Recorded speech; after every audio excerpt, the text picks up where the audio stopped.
होती है वो सारी की सारी फ़ैट में कन्वर्ट होती है, उसको वो फ़ैट जो है उसको लिवर जो फ़ैट में कन्वर्ट कर देता है, वो भी ट्राइग्लिसराइड बनाती हैं और वो भी नुकसान पहुंचाती हैं। इसमें ट्राइग्लिसराइड हाई हो जाता है, HDL जो है वो लो हो जाता है।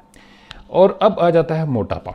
जी, मोटापा जो है वो भी बहुत ख़तरनाक चीज़ है कि मोटापे में क्या होता है कि जो फ़ैट है वो हमारे पेट में इकट्ठी हो जाती है। जी, पहले पेट में इकट्ठी होती है जिसमें आते हैं हम इनके इर्द गिर्द, फिर हमारे लिवर के इर्द गिर्द, फिर हमारे जो किडनी है उसके इर्द गिर्द, और वहाँ से जब ये चूँकि जगह ख़त्म हो जाती है तो फिर ये बाहर आ जाती है और हमारे जो पेट है इसके इर्द गिर्द आपको देखा होगा पियर शेप्ड बॉडी बन जाती है। तो उसको देख के हमें पता चल जाता है कि इस बंदे को अब दिल के मसले का या शुगर का या ब्लड प्रेशर का बहुत ज़्यादा ख़तरा है। इसके साथ साथ हम ये देखते हैं कि लोग बिल्कुल एक्सरसाइज नहीं करते।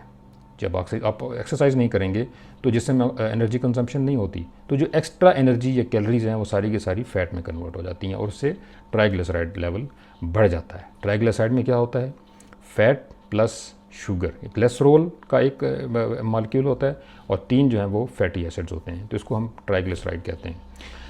तो इसके साथ साथ आप ये भी देखें कि स्ट्रेस जो है ना, स्ट्रेस एक ऐसी चीज़ है कि स्ट्रेस जब इंक्रीज़ करता है तो उसके साथ जो हमारा स्ट्रेस हार्मोन है जिसको हम कार्टिसोल कहते हैं वो बढ़ता है। वो जब बढ़ता है तो साथ ग्लूकोज बढ़ जाती है, ग्लूकोज बढ़ती है तो उसके साथ साथ जो है इंसुलिन बढ़ती है, इंसुलिन बढ़ती है तो इंसुलिन रेजिस्टेंस आ जाती है, इंसुलिन रेजिस्टेंस आ जाती है तो शुगर अल्टीमेटली हमें हो जाती है।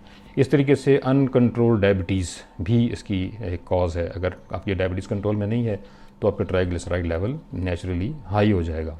वो जब हाई हो जाएगा तो पूरा एक कैस्केड बनेगा जिसकी वजह से हमें ये सारी बीमारियां जिसमें शुगर भी है, ब्लड प्रेशर भी है, हार्ट के मसले भी हैं और उसके बाद स्ट्रोक का प्रॉब्लम भी हमें हो सकता है। तो ये सारी चीज़ें इकट्ठी होकर इस तरह के मसाइल पैदा करती हैं। इसके अलावा सिगरेट नोशी है। जी, सिगरेट नोशी से क्या होता है कि आपकी इंसुलिन रेजिस्टेंस भी आती है, HDL लेवल भी लो हो जाता है। तो वो सारी चीज़ें यानी कि इंसुलिन रेजिस्टेंस प्लस आपके शुगर, ये